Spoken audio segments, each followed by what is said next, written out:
Talaga sa sarili para sa 3 minutong pananahimik. Unang maayos, huwag isayang ang likod sa upuan at ilawin ang 2 paa. Patok ang mga kamay patako sa ibabaw ng hita. Ipikit ang mga mata at luming parang walang laban. Patahimikin ang pag-iisip at huwag magpalabas ng anuman sa isipan.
Salamat po.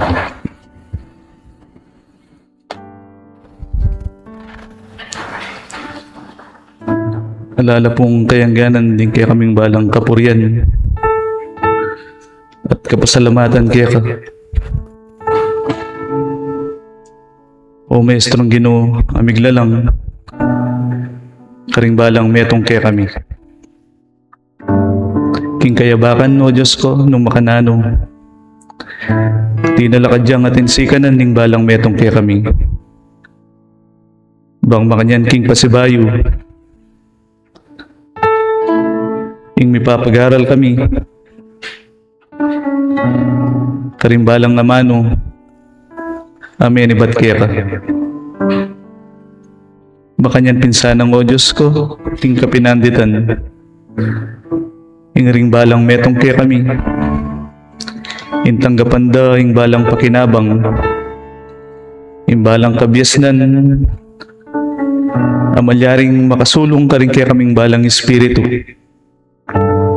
Makanyan pinsanang o Diyos ko, king kayabakan, ing api metong miya, ing kaya kaming balang panamdam, ing kaya kaming balang pamiisip. Pang makanyan o Diyos ko, ing malyaring ikayat mila ring balang banal na espiritu, makipag-aral kaya kami king kayabakan. Makanyan kula pong panyawad kaya kayo king kapinanditan o Diyos ko.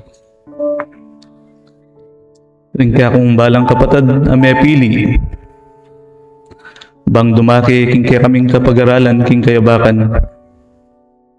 Makanyan pinsanang o Diyos ko, inggawan mo lang instrumento, bang makanyan itang amanong menibat kaya ka, iyang malyarid ang ayapse. Makanyan mo rin o Diyos ko, karing kaya kaming maging gamit. Ing meging sapat po sana yung karelang pamagsadya, bang makanyan pinaganapdang alang kakulangan ng karelang katungkulan king kayabakan. Makanyan mo naman o Diyos ko, kaming talapakiramdam. Ing makanyan pinsanang ipagkalubanan kami. Karing balang amano, karing balang kabyasnan, karing balang bendisyon. Amen ibat king banwa. King kayabakan o Diyos ko, makanyan pong akakit mo. Ing kapag nasanda ring balang metong kaya kami, bang makanyan tumagon, makipag-aral, keling kaya kayo bale panalangin. King parati o Diyos ko, ing panalangin mi. Ing karing balang kayaldawan na rin kaya kaming balang biye, makanyan pinsanang o Diyos ko, ing kababan. Iya pong manatili karing kaya kaming balang puso. makanyan pinsanang ing dakalalugod, karing kaya kaming balang kapatad. Ing balang pamidake-dake, yung makanyan pinsanang milako, at malyaring magari, karing kaya kaming balang puso, karing kaya kaming balang isip. Makanyan po nga kakit mo, ring balang metong kaya kami. Nung makanano at anting kaya kaming lugod, king kaya kaming kasalpantayanan. Makanyan pinsanang o Diyos ko, king parati, intagkilan mula, rin kaya kaming balang panamdam. Bang makanyan, karing balang pinandit, ing manatili po, ing pamisasan metong, at hingalang hanggang lugod, kaya kami ng anak mo. Dakal pun dakala salamat o Diyos ko, makanyan pinsanang king kaya baka na iti. Ing dakala pakinabang, yang tanggapanda, ring balang metong kaya kami. Makanyan pong o Diyos ko, ing pamisadya, daring kaya kaming balang kaserlinan bang tanggap. Karing balang amano, amenibat, king banwa. Makanyan pinsanang o Diyos ko, ring balang aral areti. Ing manatili la, karing kaya kaming balang puso, at ing malyari mila pong ngagawa, karing kaya kaming balang pamibebye. Takal punta kala salamat o Diyos ko, makanyan ning magupisa na kami, king kaya kaming pamag-aral. Makanyan pinsanang king parati, ing maging manimuna, at ing maging katatawlyan, king kaya kaming pamag-aral. Karing pong kaya kaming balang dalong, emilay papamilatan, karing kaya kaming balang sarili. Nang ipapamilatan mila, king kaya kaming maestrong Ginoo ay Jesus. Iyan nasa po.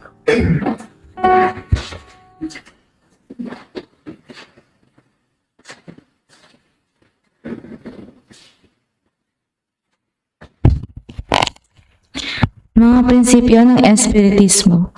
Una, mayroon lamang iisang Diyos na walang hangganan, di nagbabago, makapangyarihan sa lahat, makatarungan at puspos ng pag-ibig.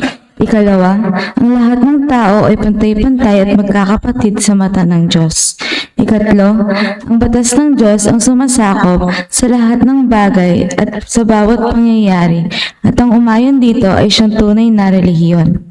Ikaapat, ang tao ay may pansariling pananagutan sa lahat at bawat paggawa niya, mabuti man o masama. Ikalima, ang pag-ibig sa Diyos at sa kapwa ang siyang pinakadakila at pinakamataas na katuruan. Ika-anim, ang Espiritu ay pansamantalang nagkatawang laman o tao na siyang kasangkapan sa kanyang pagsulong. Ikapito, mananatili ang sariling pagkatao o kaangkinan ng Espiritu pagkatapos ng tinatawag na kamatayan. Ikawalo, ang pagsulong tungo sa kasakdalan o kabanalan ng Espiritu ay bukas lagi nasa lahat at bawat tao. Ikasyam, ang pagkikipag-ugnayan sa mga banal o mataas na Espiritu o kabatlayaan sa mga tao ay isang katotohanang napatunayan na ng mahabang panahon. Ikasampu, ang mga kaloob o biyaya sa panggagamot at pangitain na nasusulat sa Biblia ay may kabanalan na ipinagkikilala ng medyumnidad.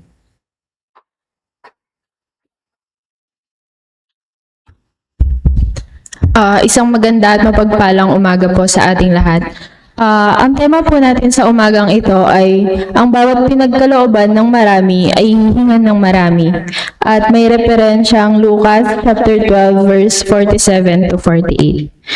At sabi niya po dito, ang aliping nakakaalam ng kalooban ng kanyang Panginoon, ngunit nagpapabaya o ayaw tumupad sa ipinapagawa nito ay paparusahan ng mabigat. Ngunit ang aliping hindi nakakaalam ng kalooban ng kanyang Panginoon, magkulang man siya sa kanyang tungkulin, ay paparusahan lamang ng magaan. Ang binigyan ng maraming bagay ay hahanapan ng marami, at ang pinagkatiwalaan ng lalong maraming bagay ay pananagutin ng lalong marami. Ayon po sa pag-aaral namin kagabi, may isa pong katanungan ang isa sa mga nakasama namin na paano nga ba na susukat o na paano natin malalaman kung gaano karami o gaano kabigat yung ibibigay sa atin na biyaya. Ang sagot po ay natitimbang or nalalaman natin ang mga ibibigay na biyaya sa atin kung gaano o kung paano tayo nagsilbi nung nakaraang buhay natin. So, kung binigyan na po tayo ngayon, nasa sa atin na po kung ipagpapatuloy po ba nating magbigay o pipiliin nating maging sakim. Upang palawakin pa po ang ating mga kaalaman, binibigyan ko po ng kaorasan si Remy Inocencio at Hermano Jesus Machas at Hermana Crisanta Flores. Sa inyo na po ang kaorasan.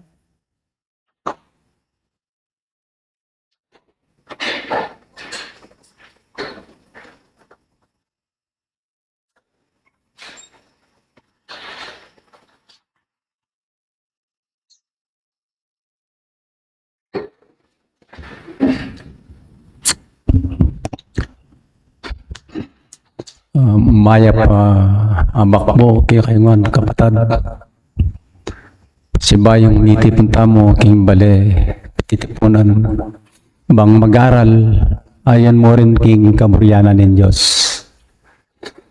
Sadya po intaw talapangalingwan niya king maging kabilyana king yatong iti bistak man mag-aral tamo tungkol king kaburyanan ng Diyos. Dapat nung misan kulang impama natin di king kinatamong pasarlinan. Ining kinatamong tema medyo malwala siya po daralan haliya mo metong banda. Kanya inipong ka na ako sa ini dandaman tayo kaya katamo yan kaya katamong kasarlinan. Bakit pin?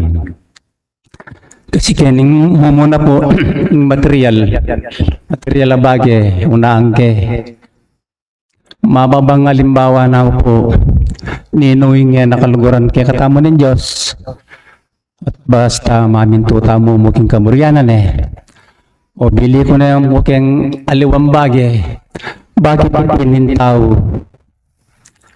kalubanan halimbawa kay po keng metong manasik samantalang mumunang beses minupulya matulaya king kadwa makanyan mo rin bakit ketang katlo minupul na yaman dapat dakalan king minuno ba't nano po ingat iyo kaya katamong bala mo tamo matula masakit amlob bakit po samantalang dinina na nakatamo king minuna nano kaya ing kakulangan.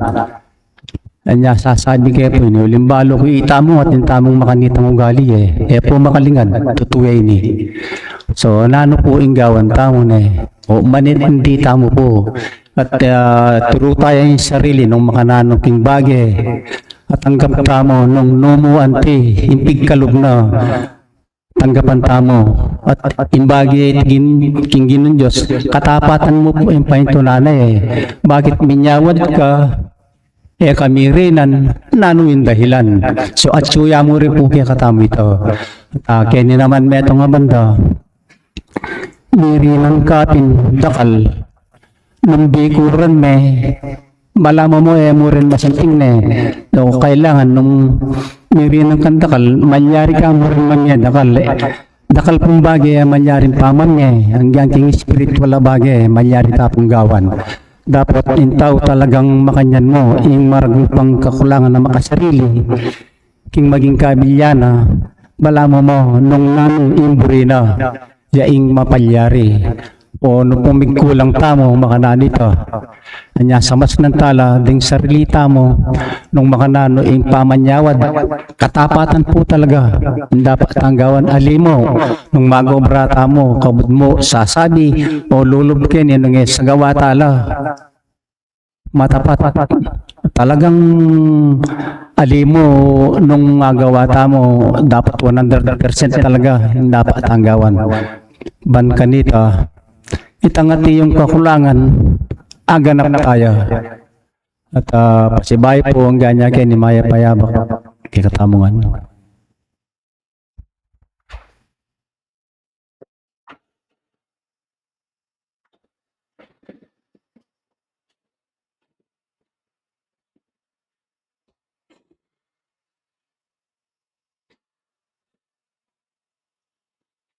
Ang ganda po ng mensahe ng ating magulang. Lalo na po sana, lalo po siguro lalo na po yung kasunod na mensahe ng ating mahal na magulang. Muli, isa pong napakagandang umaga para sa ating lahat. Dumating na naman po ang araw ng Sabat upang tayo po ay mag-aral at mapaunlad po natin ang bawat espiritu. Hindi man po sapat ang ating nagagawa sa ating tungkulin. Ang importante po, binibigay natin po yung pang-7 araw. Hindi po tayo nakakalimot. Ako po, at pong nagtatrabaho ko, pag ako po ay natitikal, sabi ko, ay salamat. Paparating na po yung linggo para po humingi at makapag-relax, humingi ng pagpapasalamat at humingi po ng kalakasan ng katawan upang pong magawa natin ang trabaho natin para po sa ating mga pamilya. Muli, isa pong napakagandang umaga para sa atin lahat. Mayroon po tayong paksang pinag-aaralan. Ito po ay sadya pong napakaganda at napakalawak.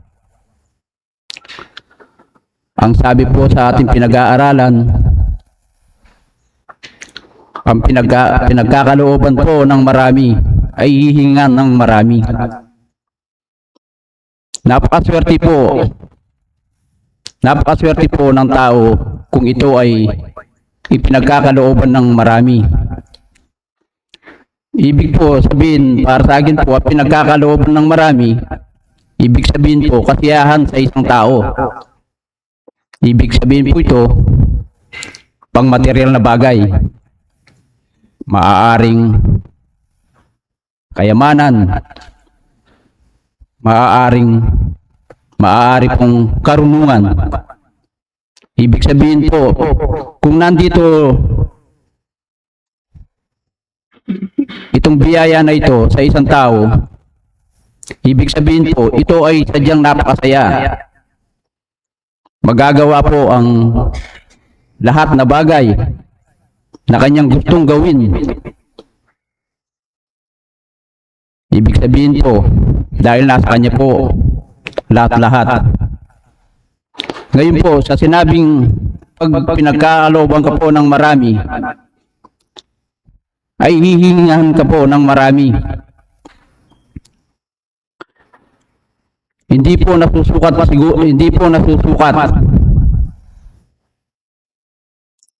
sa dami ng pinagkakaloob ng marami. Nakalimutan ko po, mayroon lang po akong konting babasahin.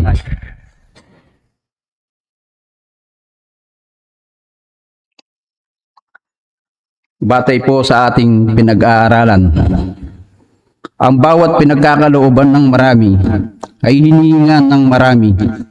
Sa espiritismo, ang mga biyayang natatanggap natin ay may kasamang pananagutan.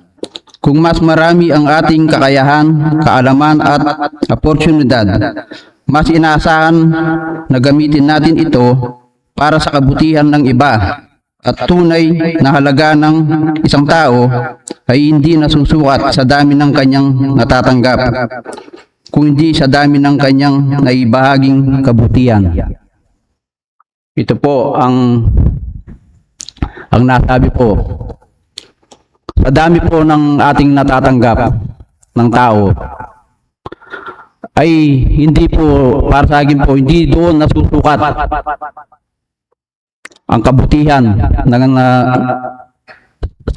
para po sa pansarili lamang. Pag nasa iyo po lahat ng biyaya, mayroon po na pagkakataon na may hihingi po sa iyo o lalapit. Tulad po ng paghingi ng tulong ng ating kapatid. Kaya po kaya natin na tulungan at ibigay o bigyan kung ano ang nasa atin. O baka naman po na pag tinulungan po natin ay gusto po natin na malaman muna po ni Mare, malaman muna po ni Pare, o malaman po ng buong baryo. Hindi po ganun ang hinahanap ng ating mahal na Panginoon na nasa langit.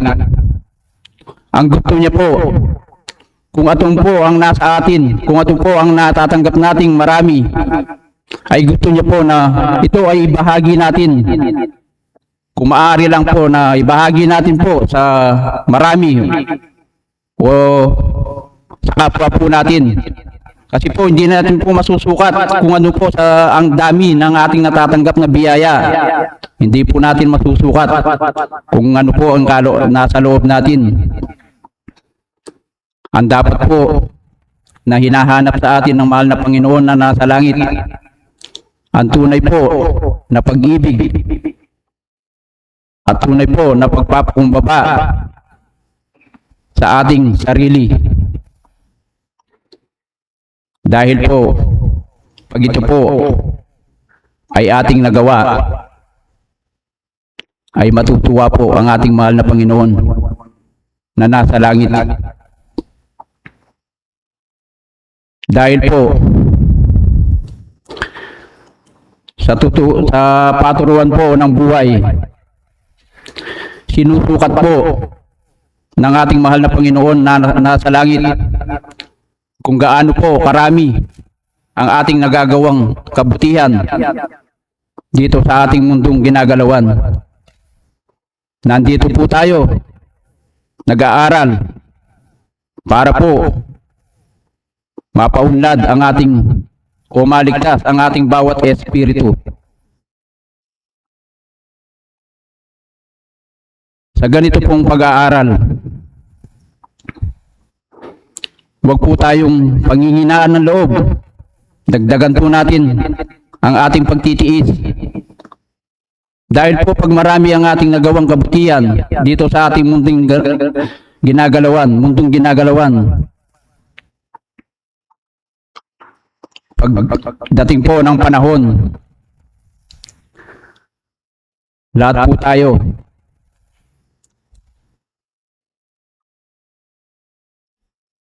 ay hiram lang po tayo dito sa mundong ating ginagalawan. Kaya po pag marami ang kabutihan na ating nagawa, maganda po ang iiwan nating alaala. Muli, isa pong napakagandang umaga para sa ating lahat.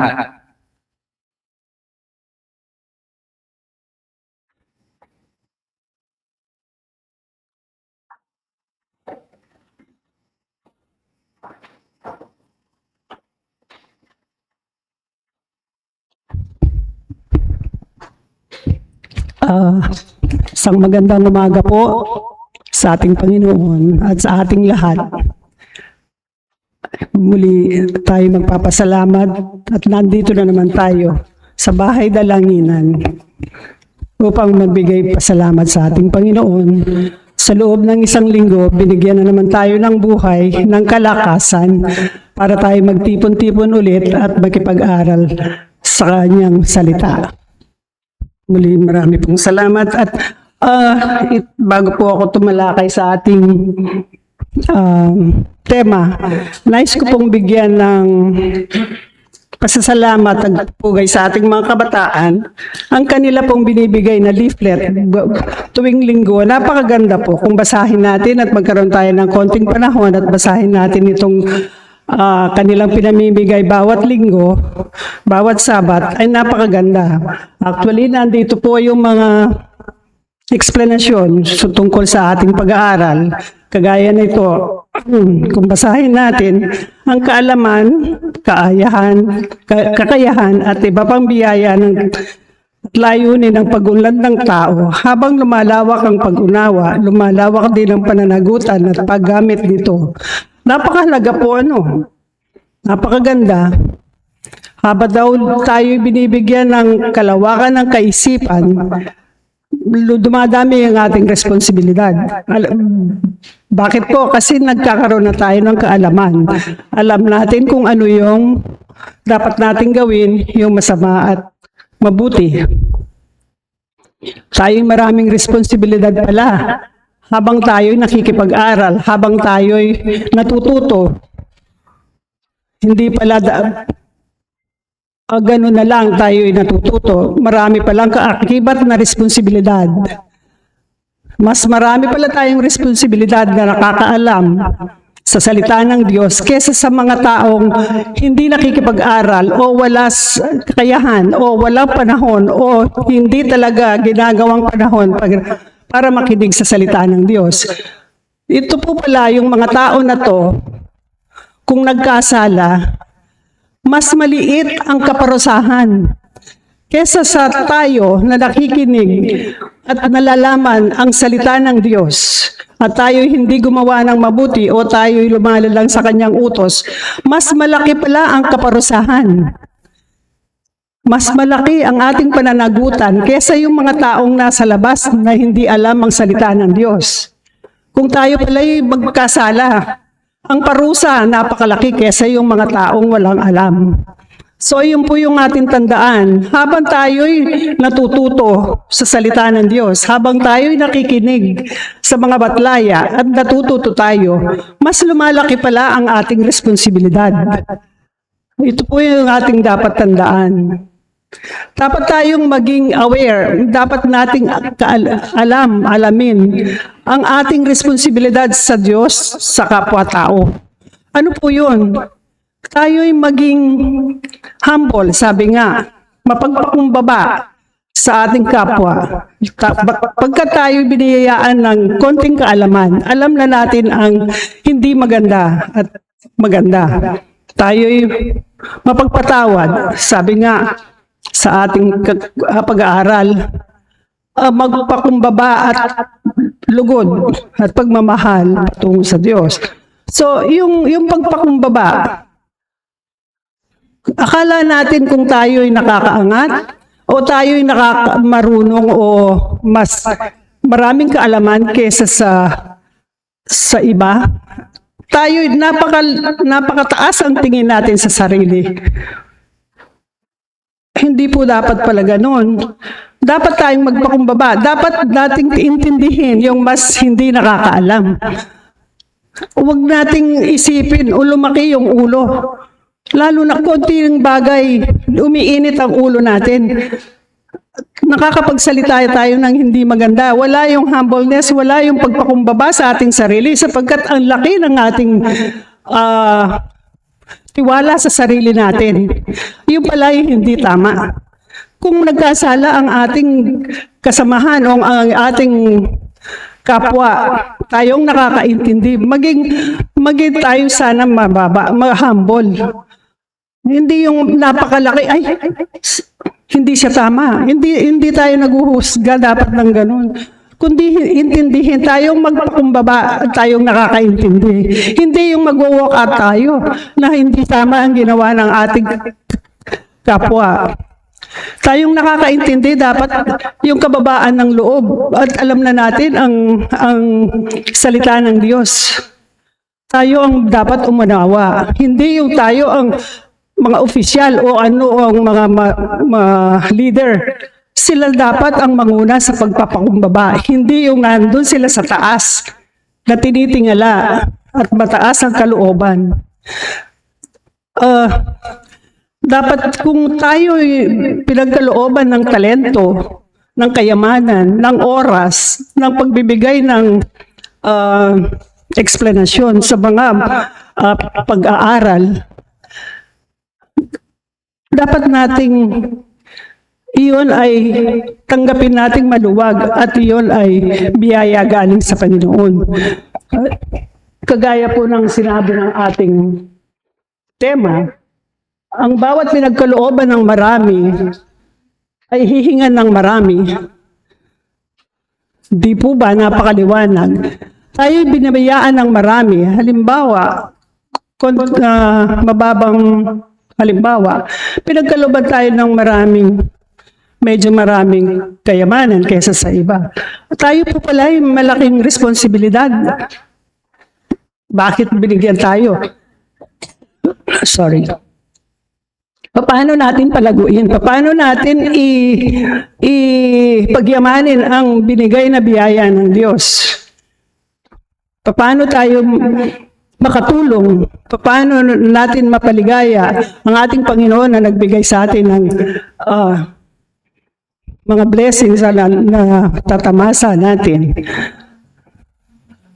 Isa pa po, pag tayo binigyan talento ng kagaya ng mga kabataan, talento ng pag-aawit, talento ng pagsasalita, pag-explain ng ating mga tema bawat linggo, tayo pagyamanin natin yun. Palawakan pa natin ang ating pangunawa sapagkat tayo may responsibilidad pala tayo. Mas marami pala ang responsibilidad natin. Mas maraming inaasahan sa atin ng Panginoon pagkat marami siyang binigay na biyaya sa atin. Hindi man lamang na i-enjoy natin sa ating sarili yung mga binigay na biyaya ng Panginoon. Kung hindi, i-spread natin, palawakan natin, ipaalam natin at i-share natin sa ating kapwa kung ano man yung tinanggap natin sa Panginoon. Meron po akong sinulat.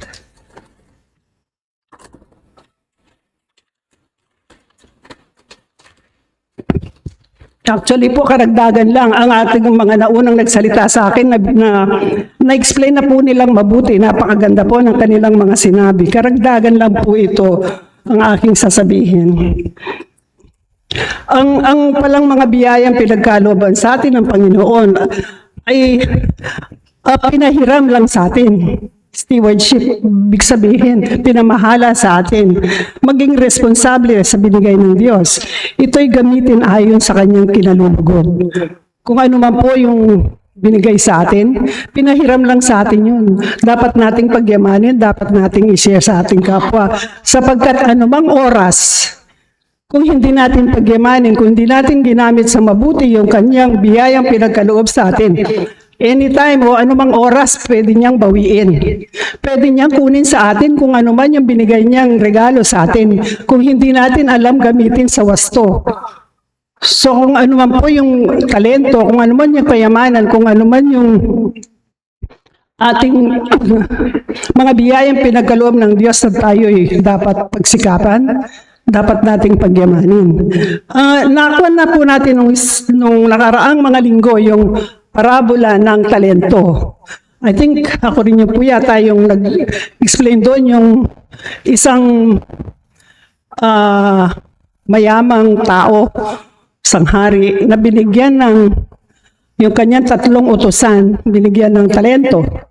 Sabihin, binigyan niya ng parang puhunan, gano'n. Yung isa, binigyan ng 5 talento, yung 2, binigyan niya ng 2 talento, yung pangatlo, yung 1 talento.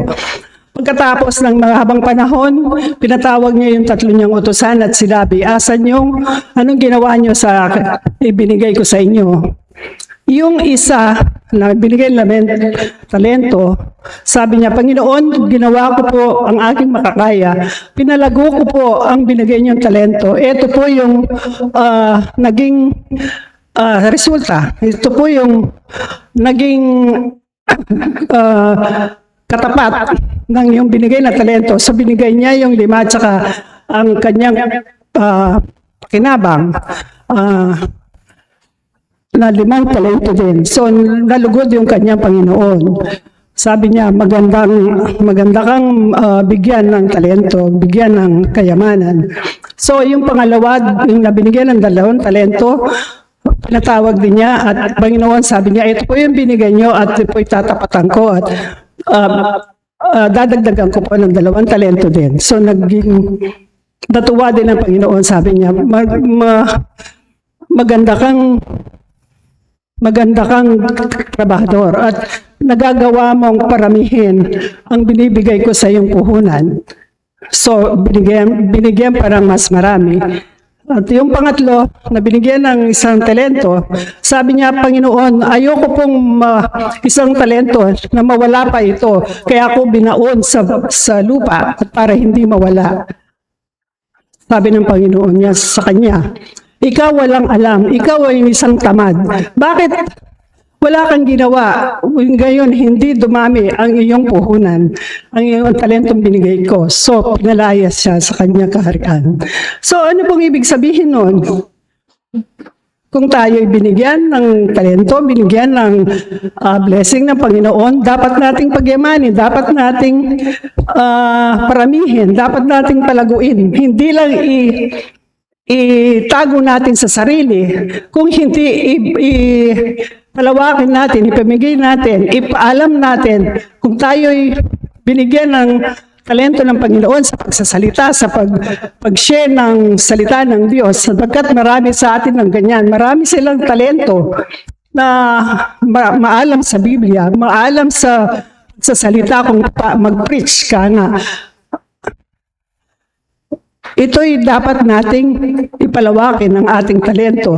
Dapat nating lalong palawakin ang ating kaisipan, paano natin palaguin, paano natin lalong damihan, lalong ihasa ang talentong binigay sa atin. So, pagkat sabi nga, mas malaki ang pananagutan, mas malaki ang kaparusahan sa taong binigay ng mas marami kesa doon sa kakaunti, mas kaunti ang kanyang parusa.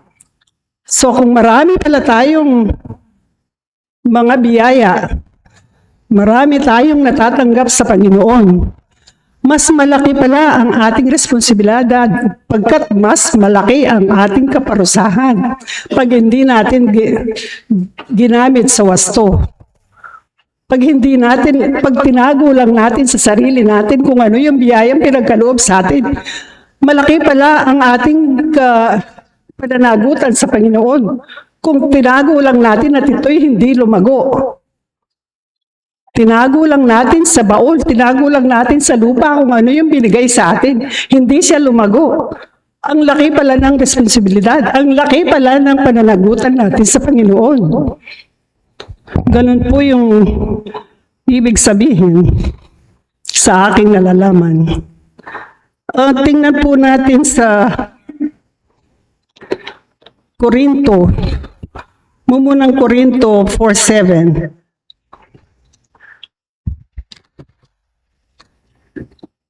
Tingnan po. Sana po meron pa tayong konting oras.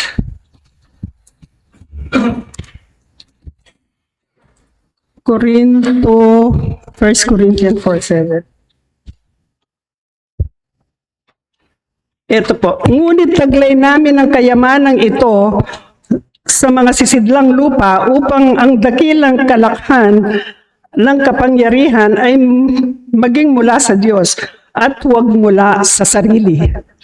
So, ito po nasusulat sa Biblia, napakaliwanag. Kung ano man po ang mayroon tayo ngayon, galing po sa Diyos. Kung dumami yon dahil sa Diyos at sa ating paggawa. At nalinangan natin, nabungkal natin, nagawa natin ang mabuti para ito'y lumago. Andito po pala sa ating kapag-aralan. Dumako po tayo sa isang referensya sa Gospel According to Spiritism, page 304. Sinalin ko po sa wikang Tagalog kasi English yun. Sana po na bigyan ko ng magandang salin o tamang salin sa Tagalog. Ito po, ang utusan na kilala ang utos ng kanyang Panginoon pero hindi sinunod ay malaki ang parusa kaysa sa alam ng utos ng kanyang Diyos na mas kakaunti ang kanyang parusa. So, iyan po, in-explain ko kanina, nandun pa rin pala sa gospel ng Spiritism according to sa libro ni Allan Kardec sa pahina 3 or 4. So, mas malaki ang pananagutan natin kung malaki ang ating mga natatanggap mula sa Diyos kaysa sa maliliit na walang kaalaman. So, tingnan po natin dun subukan natin tingnan sa Roma 5:8. Sa tao Roma.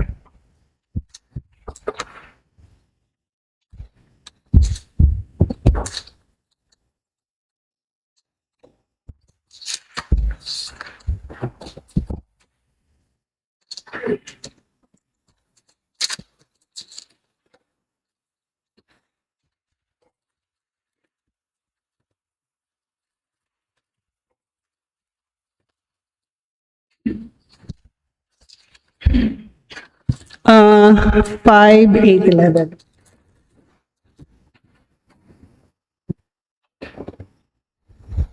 Sabi po dito sa tao Roma 5:8 hanggang 11. Datapot ipinagtagubilin ng Diyos ang kanyang pag-ibig sa atin nang tayo'y mga makasalanan pa, si Kristo ay namatay dahil sa atin. Lubha pa ang inaaring ganap na sa pamamagitan ng kanyang dugo na kapagligtas tayo sa galit ng Diyos sa babanggitan niya. Sapagkat kung noong tayo ay mga kaaway na pinagkasundo tayo sa Diyos sa pamamagitan ng kamatayan ng kanyang anak, lubha na, ngayon nagkasundo sa pagkaligtas sa kanyang buhay. So yun po ang ibig sabihin. Sana po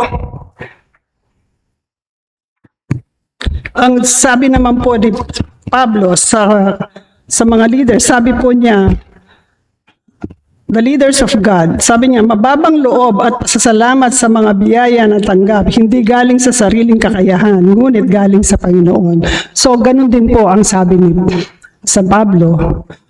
Halos maraming berso sa Biblia na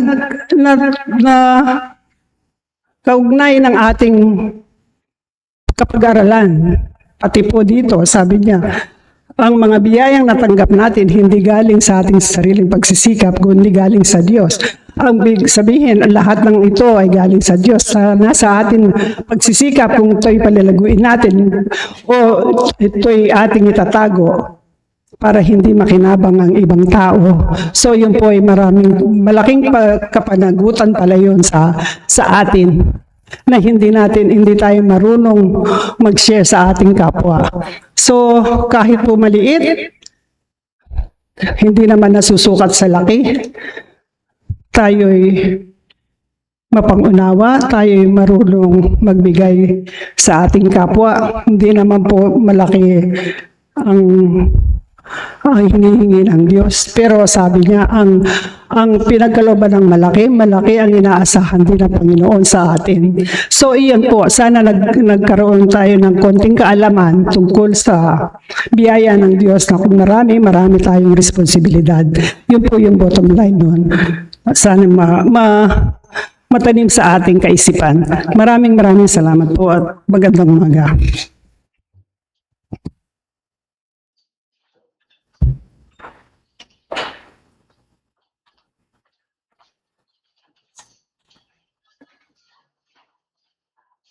Thank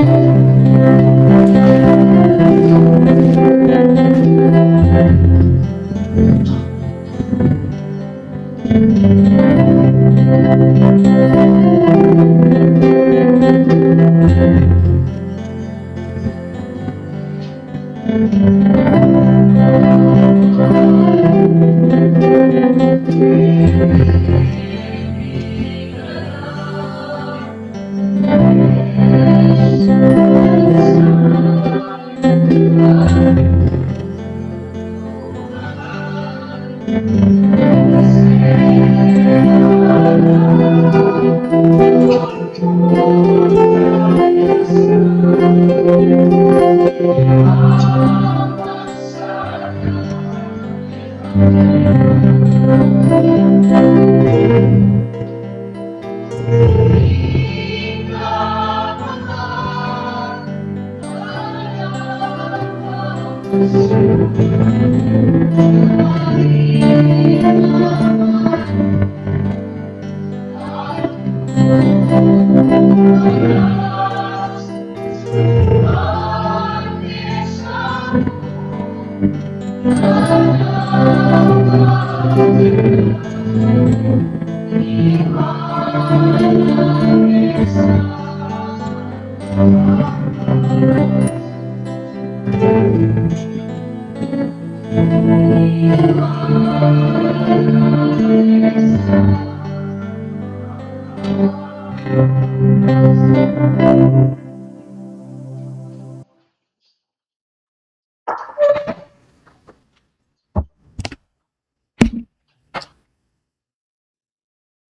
Sa muling paghahakbang sa lakbayin ng buhay.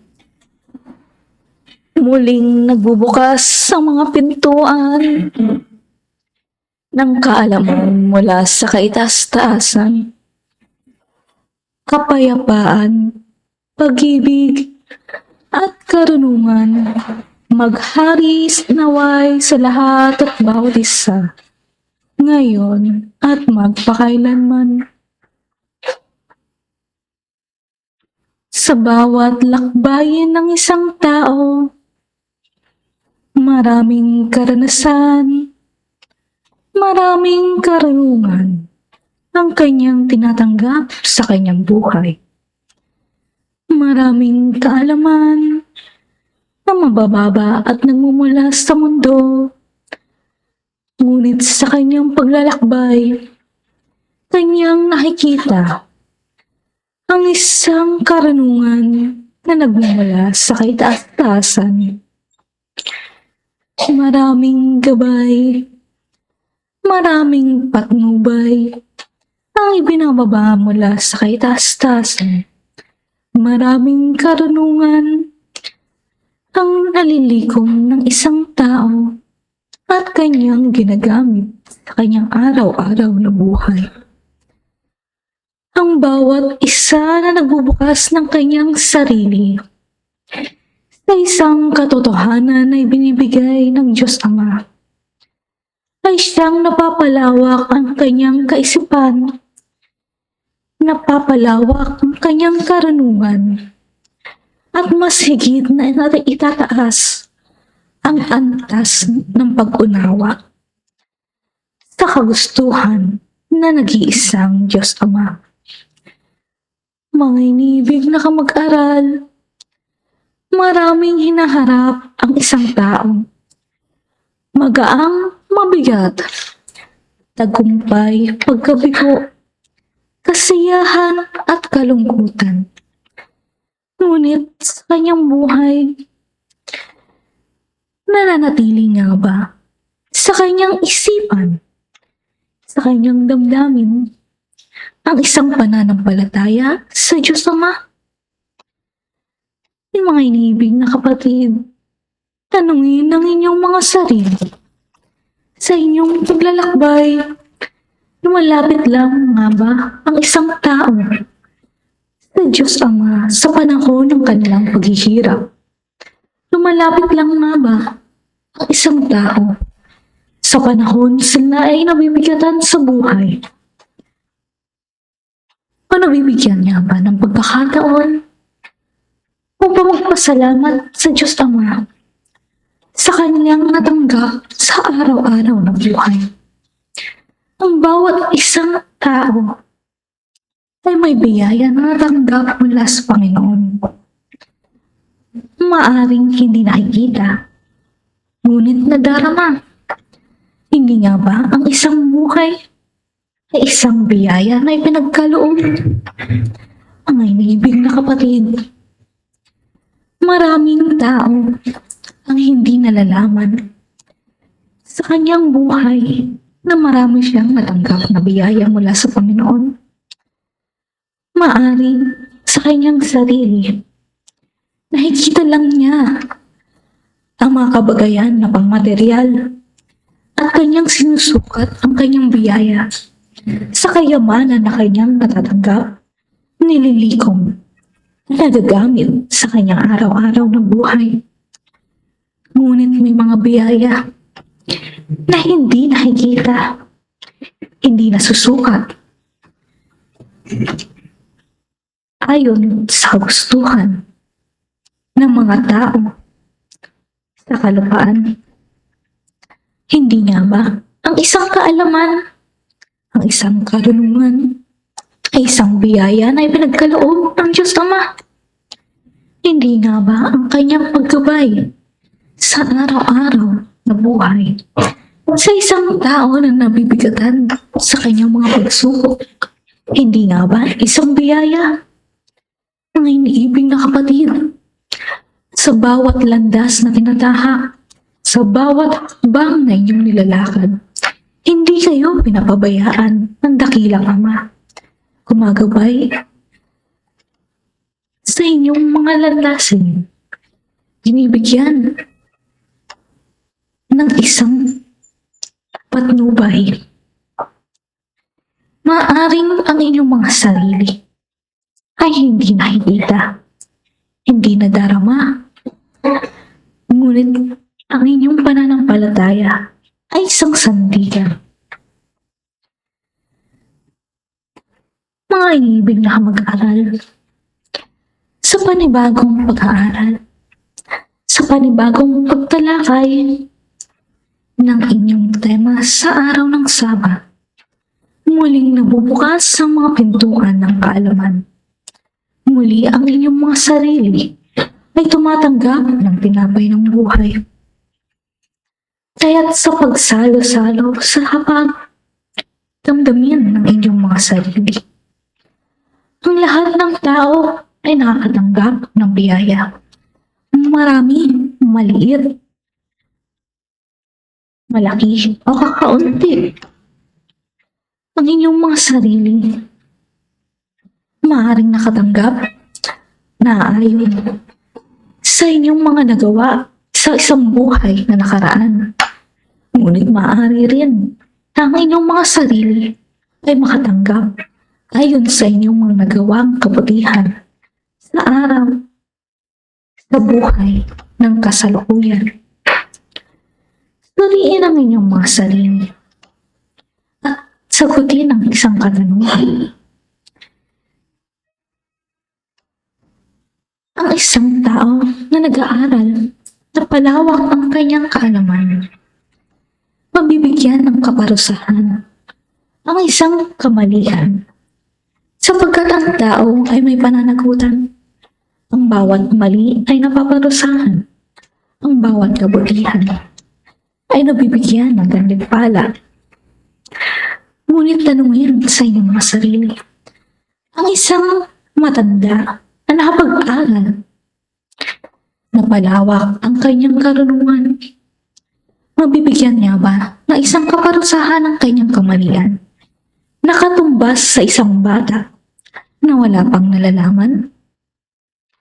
O baliktarin natin, ang isang bata na musmus, kaunti ang nalalaman, bibigyan niya ba ang isang bata ng kaparusahan, nakatumbas ng kaparusahan ng isang nakakatanda na malawak ang kaalaman? Tama, hindi mo maibibigay ang isang kaparusahan na pangmatanda para sa isang bata, at hindi mo bibigyan ng parusa ang isang matanda na katumbas ng kaparusahan ang isang bata. Ang bawat isa ay may pananagutan, may bigat, may magaang. Ang isang matanda na malawak ang pag-iisip, maraming kaalaman, naiintindihan, naunawaan ang responsibilidad, ang kauulipat na kaparusahan ng kanyang kilos at pananalita. Ang isang tao na lumaki, na nag-aaral, sinusuri ang mga kautusan ng Diyos Ama, na isang tao na malawak ang pag-unawa, malawak ang pag-intindi, Kaya't sa kanyang paghahatol ay mabigat ang magiging kaparusahan. Sapagkat ang inyong isip, ang iyong pag-unawa ay mataas na antas. Kaya't ang bawat isa sa inyo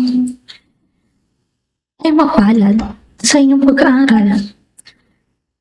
Ngunit may kakakibat na kabigatan sapagkat sa inyong kilos, sa inyong pananalita ay hinahanap ang isang pagtupad ng mga katungkulan, isang paggawa ng kabutihan na naayon sa inyong pag-unawa sa mga katuroan na nagmumula sa kitaas-taasan.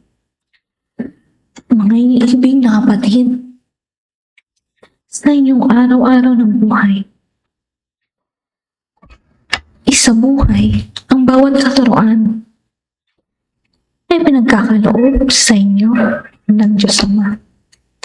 Gumawa ng mabuti, ipakita, hindi lamang sa tao na inyong hinahanap, ngunit nararapat na nagmumula sa inyong puso na may pagmamahal ang bawat kabutihan na ginagawa.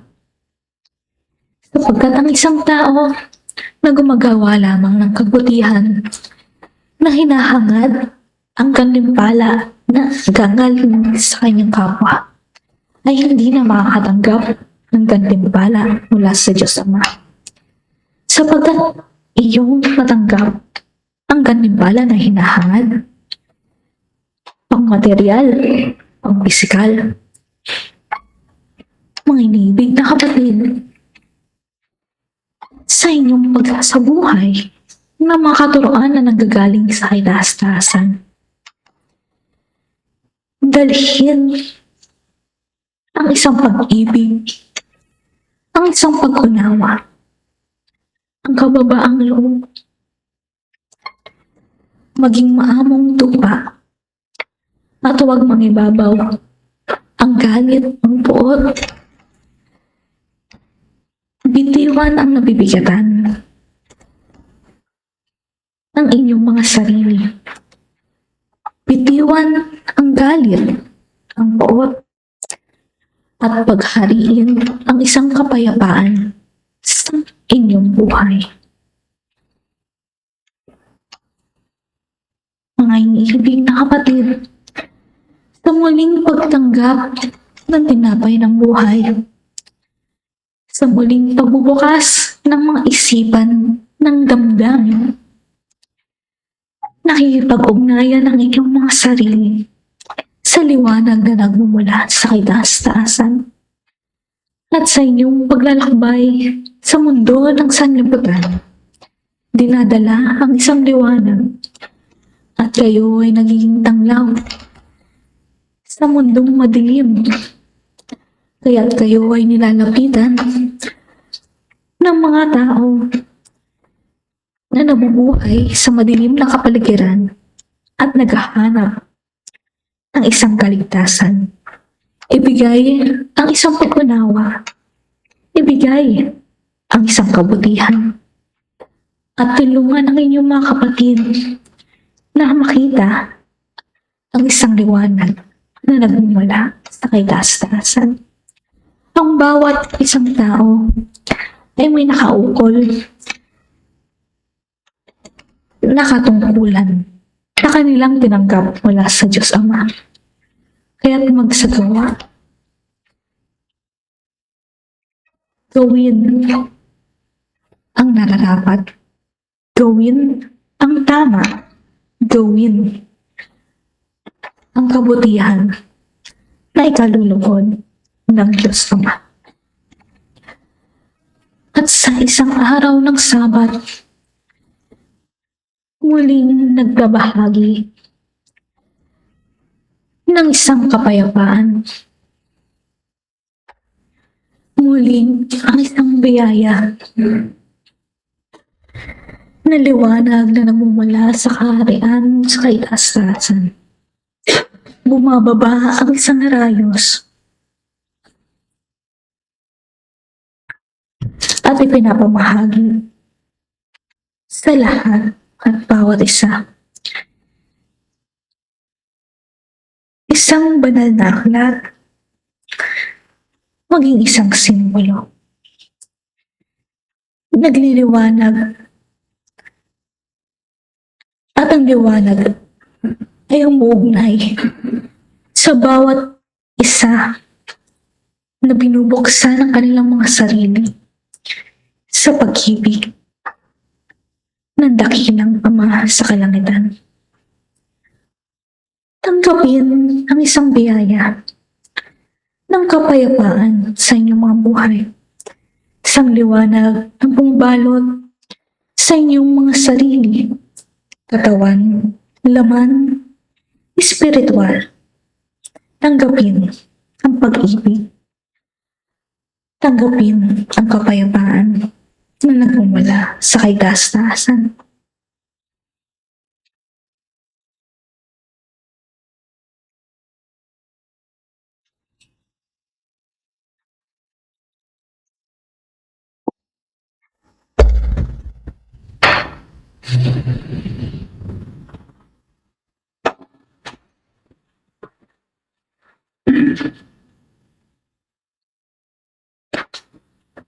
Pasasalamat, pasasalamat sa muling pagbubukas ng mga isipan, sa muling pagtanggap ng isang liwanag na inihahandog sa lahat at bawat isa. Sa aking pagtatapos ng pagbibigay mensahe, aking iniiwan ang mga salita na nanggagaling sa kaigas-taasan. Magmahalan ang bawat isa. Magkaisa. Sapagkat ang lahat ng tao ay mga anak ng Diyos Ama. Minamahal ng pantay-pantay. Minamahal ng walang hangganan. Pinapatawad ang mga kasalanan ng paulit-ulit, walang katapusan. At ang bawat isa sa inyo na humakatok sa kanyang mga pintuan, pinagbubuksan ang bawat isa. Ang lahat ng humihingi ng pagkabay, ng pagtulong, ay kanyang inaabutan. Binibigyan ng gabay. Maaring hindi ang Diyos Ama ang gumagalaw, ngunit siya ay nagbibigay na ayon sa kanyang mga protektor, mga kapatlayaan. Sila ang gumagalaw sa kalupaan upang isatupad ang kanyang mga kautusan. Kaya't kayo na nag-aaral, kayo na nabiyayaan ng kaalaman, manatili ang isang katapatan, manatili ang pakikipag-ugnayan sa dakilang liwanag sa kitaas-taasan, manatili ang isang pananampalataya. Huwag kayong maligaw sa inyong mga landas. Maaaring ang agos ng buhay ay malakas at magulo. Ngunit ang inyong sandigan ay ang Diyos Ama at hindi kayo pababayaan sa inyong paglalakbay. Tandaan, hindi kayo bibigyan ng isang pagsubok na hindi kayang lampasan. Ang bawat isang katungkulan na inyong tinanggap ay nasa inyong kakayahan. Hindi kayo pababayaan sa mga panahon na kayo ay nahihirapan at nabibigatan sa inyong mga buhay. Dalhin ang isang pag-ibig, ang isang kapayapaan sa inyong pag-uwi at suriin ang inyong mga sarili. Nananatili nga ba ang inyong sarili na tapat sa Diyos Ama? O maaari nga ba na sa panahon lamang ng pangangailangan kayo kumakapit sa Kanya? Pasasalamat muli sa sa isang araw ng Sabat na nagbukas ang mga pintuan sa isang paaralan. Dito na magtatapos ang aking pagbabahagi sa araw na ito. Nag-iiwan ng kapayapaan, ng karunungan at pag-ibig. Ako ang inyong kapatid sa isang kapatid. Mga kapatid na Apostol, Mateo at Pablo, nag-iiwan ng isang kapayapaan sa inyong mga buhay ngayon at magpakailanman. Paalam.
Ni pagkaluban na niya imbalang metong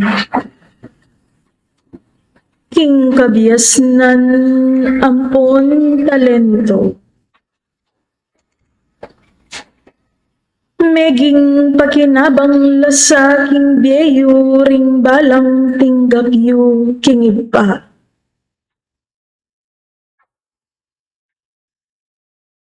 At pasibayo kong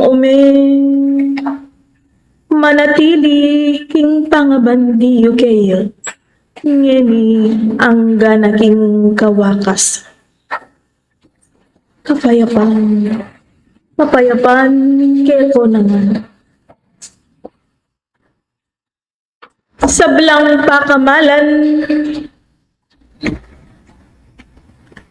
Salamat king kayabakan. Pamanagom na ning kong panamdam.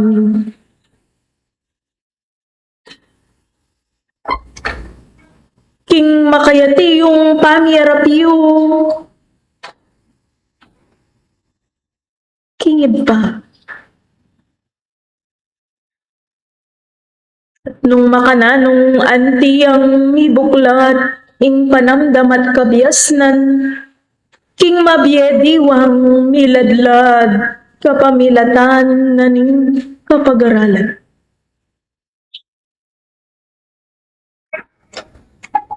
Wayan pin ing paksal. Minyam bitla at kinalbit king kabyasnan. Ama kayatiyo karing balang netong kekay.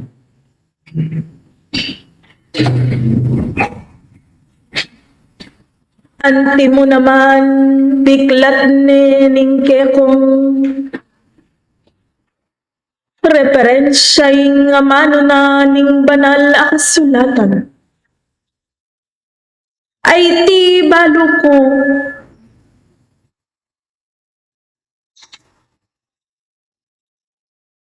metong iyang mabiyebiwa kaya kayo bilang talapag-aral king espiritismo. Anong makananong king pamalanggapiyo, karing makayatiyo, karing adwayong palat.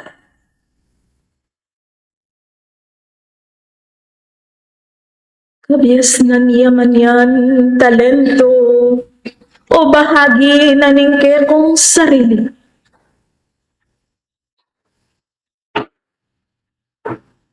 Katatuan iti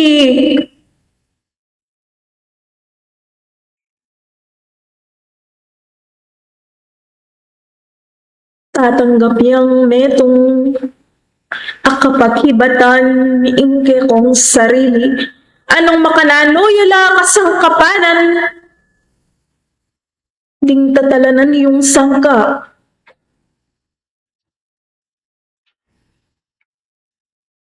Bayong iduwang at bayong iganap itang kayobran yung king aramanan ng Diyos.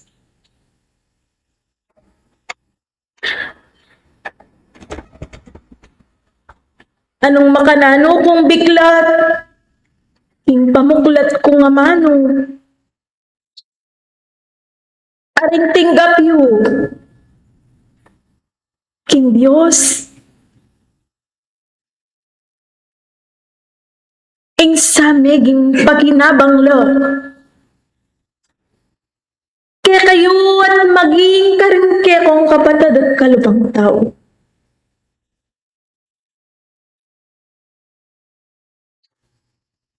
Ayang metong alayon na ning kekong sarili, king pamaglakad yu king biye. Aba kayong maging dalan. Ba kayong maging instrumento na ning Diyos. Baning lugod, midwang iya, king yato. Antina niti bilang kalawakan na ning paksa nga nang migamano ning banal na kasulat. Itang ni pagkalubanan dakal. Dakal mo naman ingmiyan nyawaran kaya. Uli, itang sablang mi pagkalo. Emo para king kayang kasarilinan nun eh. Kailangan ng ibahagi. Kailangan ng isang bulan king yato kapamilatan naning pamirapan dapat.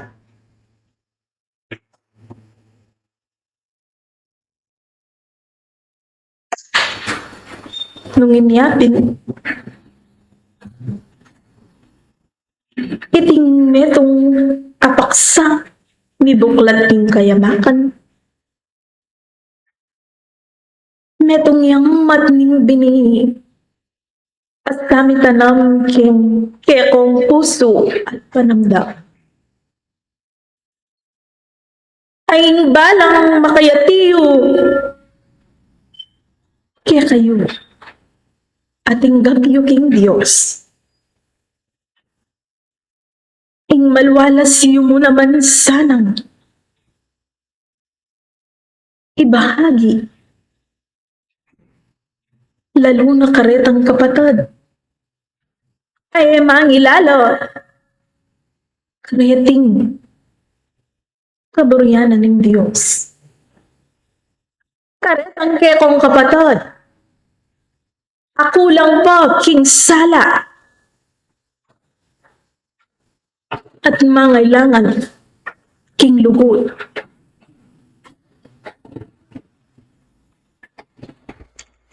At sa kapamilatan, naning pangayawos yuking kasalpantayanan, nung makananuyeng kilala at baloy nga manong lugod, antiye mo naman ibahagi karing kekong dapat. Nung makananuyeng kilala nga manong kababan, kami patawad. Anti mo naman sanang mayayakit.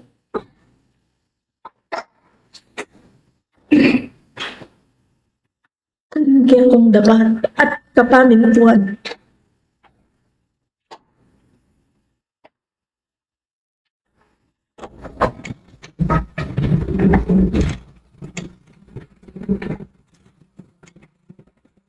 Salamat nung ikayo.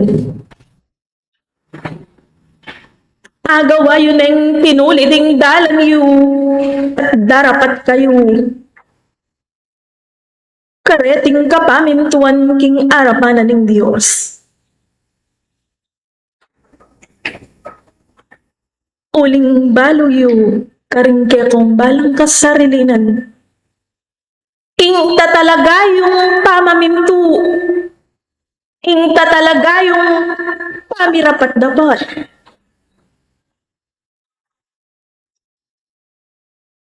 At lalo ng akakit ng iba.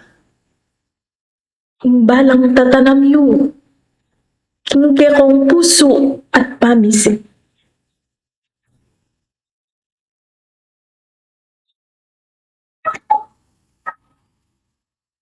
Ngayon pamatulid ing makayati yung dalan niyo. King kapamintuan. Kapilan kayo balikid. Manyurit manalamin king kapamintuan niyo king Diyos.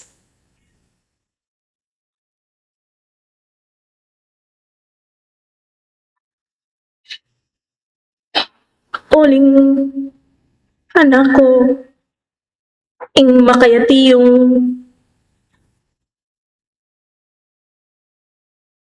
pamaglakbayan niyo kaya tisulit. E anti paligsahan o pamakipagkumpetensya king metong at metong.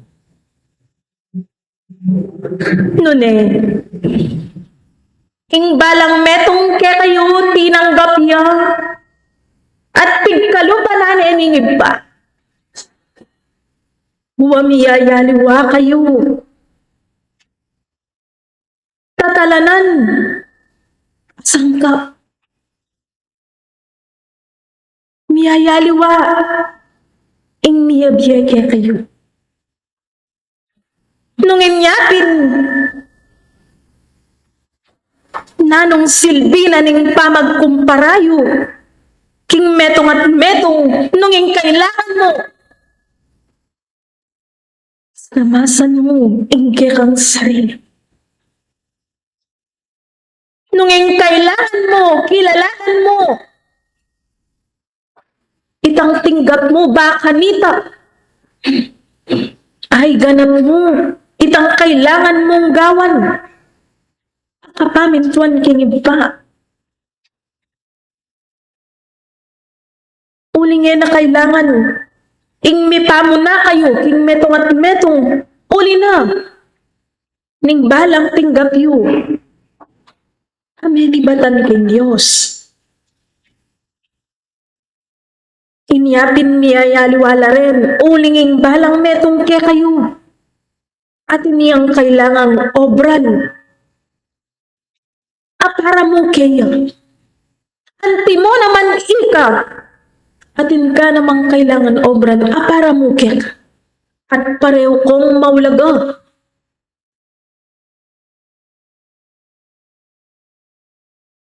Uling bahagi na kayo.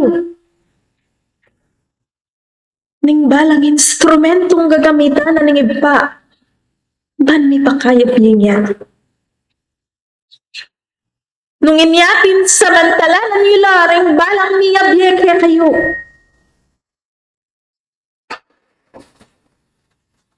Samantala na niyong balang tatalanan niyo. Menibatan king Diyos.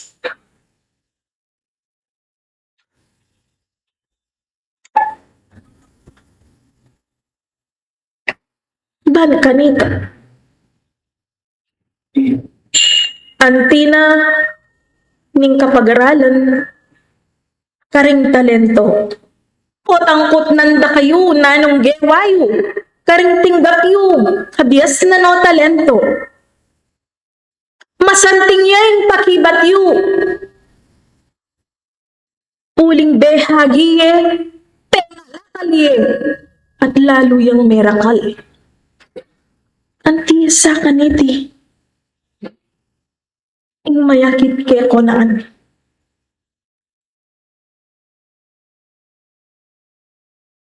Ayan tiyo lang paulagan.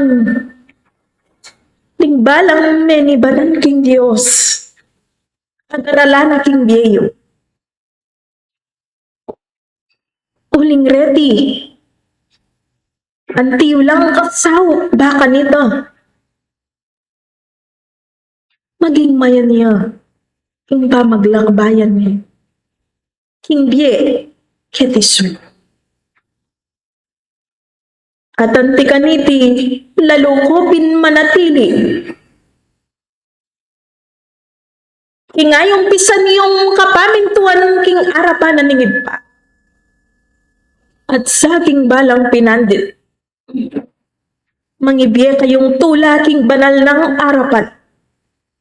Kapamilatan, naning balang kaya kong daraptan. At sa sagawa, dakal ng salamat. King sabat aligod na ning panamdam yu. Sa iti miglakwan lang metong atanda king panamdam yu. At metong akalbit. Kaya ko nangam.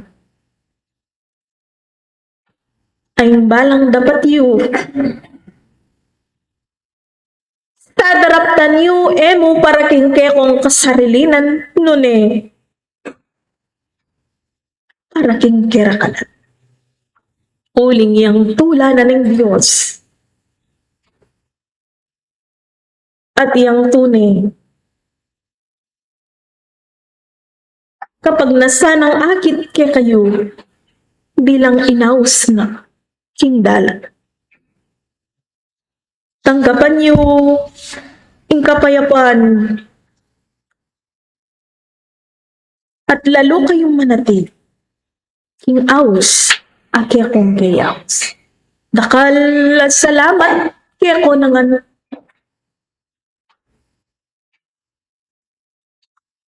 ya kuya yung nikisan metong king abak naning kaya kong salamat. Salamat kay Kuyo. Ya ko yung making sanmit. Tapos, sandiya. Kapayapaan, lakuan, dan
Mga pagbati at pag-aaral po mula sa ating Facebook Live.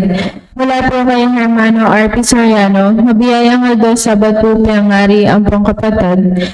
Mula naman po kay Hermano Roel de Matulak, maya po oras po, lugod at kapayapan ni may payak na katamungan. Bilang pagbabahagi ng aking sariling pangunawa tungkol sa ating aralin sa araw na ito, kung mas marami kang natanggap, talento, yaman, kaalaman o pagkakataon, Mas malaki rin ang iyong pananagutan na gamit ang mga ito para sa kabutihan ng iba. Sa espiritismo, hindi lang ito tungkulin kundi bahagi ng pag-unlad ng espiritu at ang wastong paggamit ng biyaya ay nagdudulot ng paglago habang ang pag-abuso o pagpapabaya ay may kaukulang bunga. Mula naman po sa Committee Medium Edu, ang bawat nag-aaral sa Espiritismo, kung ikaw ay biniyayaan ka ng Panginoong Diyos, ay gayahin natin ang palay kapag ito ay nagbunga ng masagana. Siya ay yumuyuko, ganyan ang kailangan gayahin ng isang mag-aaral sa Espiritismo. Mula naman po kay Hermana Sharon Manese, Mayap Aldosa Batu, mumuna kang kakatamang Diyos at kaya kayo piyangari ang pong kapatid. At ing tutuking tema po king Domingo, makikilala ang puno sa kanyang mga bunga. At referensya niya po ay Mateo chapter 12, verse 33 to 37 at page 308 po, Gospel according to Spiritism. At dyan pong magbahagi yung pangarip pong Rod Bacani, Lourdes Tila at Edgar Palma. Bibigyan ko na po yung kaorasan king kiyata ang Pangulo.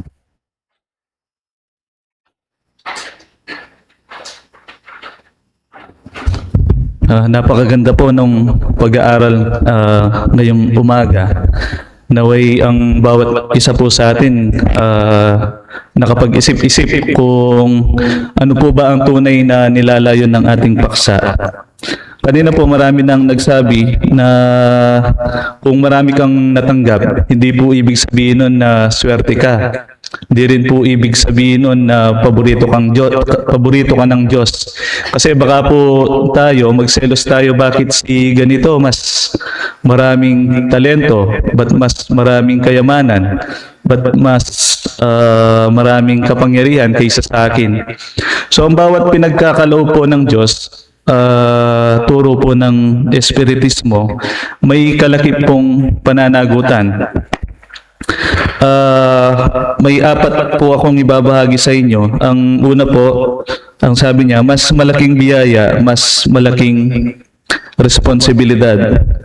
Ang bawat natatanggap po natin na biyaya, hindi lamang po ito pansarili. Halimbawa po, binigyan tayo ng sa ating po mga medium, binigyan po sila ng talento upang makapaggamot. Responsibilidad po nila na gamitin iyon upang gamot. Kung binigyan po tayo ng talento upang sa pagteteksto, upang magbahagi, so responsibilidad po natin na gamitin iyon upang makapagbahagi. Ang bawat pinagkakaloob po ng Diyos sa atin, sinabi nga po ng banal na Espiritu kanina, na daluyan po tayo ng biyaya ng Diyos. Subalit minsan po, ang iniisip natin na porket sa atin po binigay, sa atin lang pamilya, sa atin lang mga apo. Subalit nakakaligtaan po natin na sabi nga po nung mga abot sabi kanina, ginagawa po tayong instrumento ng Diyos. Ano naman po mangyayari kung sinasarili po natin ang mga biyayang ito? Ito po yung sinasabi ng pangalawa, batas ng sanhi at bunga. Kanina po ang magulang na Remy Inocencio, hindi po ba kinuwento niya nung una, marami yung kanyang naani, tuwang-tuwa siya. Nung pangalawa, mas marami, tuwang-tuwa siya. Subalit nung pangatlo po, sabi daw po king Kapampangan, minurong niya po lada po may lungkot siya po kanyaning tao. So bakit po may lungkot siya? Bakit siya nalungkot? Binigyan naman siya ng ani. So dito po pumapasok yung batas ng sanhi at bunga.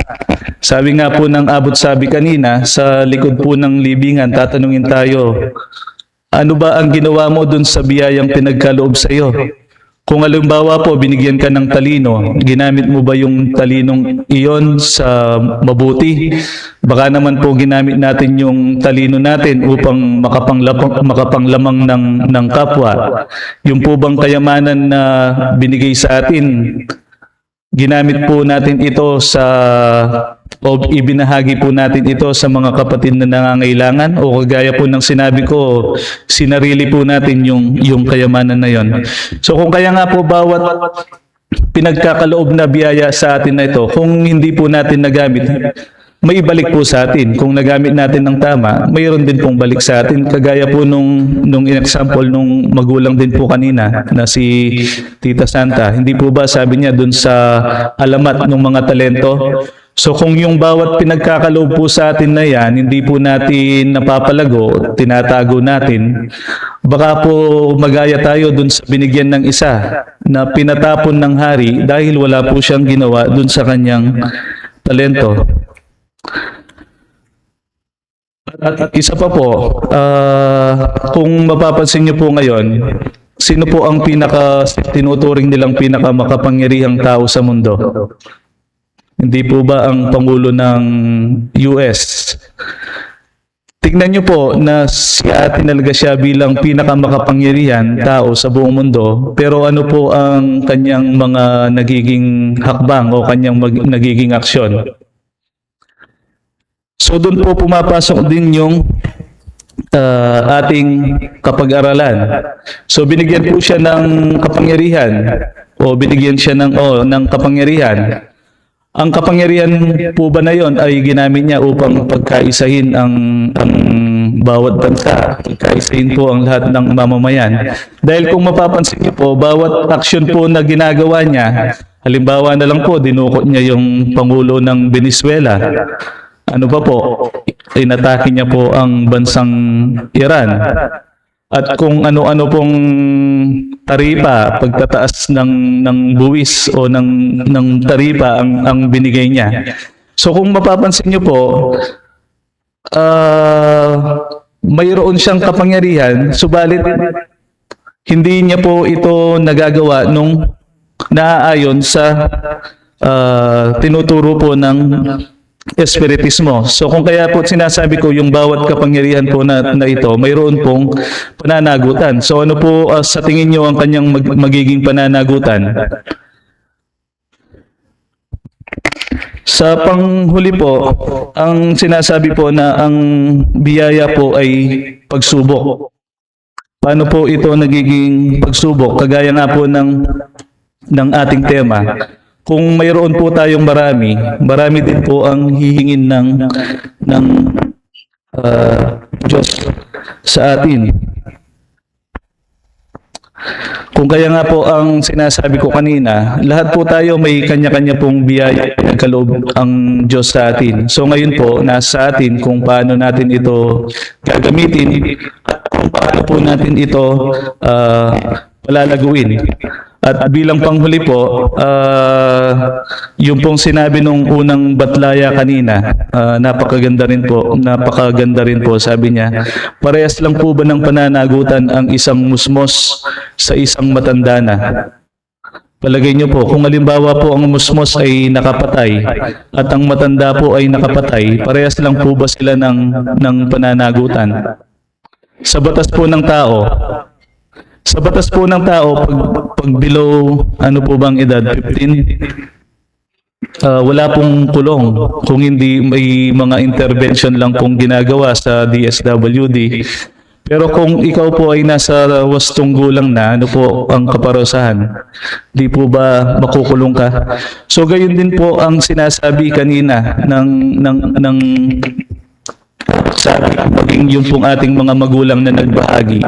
Kapag po tayo nakakaintindi na, lalo po tayo, pumasok na po dito tayo sa katuruan ng espiritismo, kung nakakaintindi na po tayo, mayroon na po tayong pananagutan.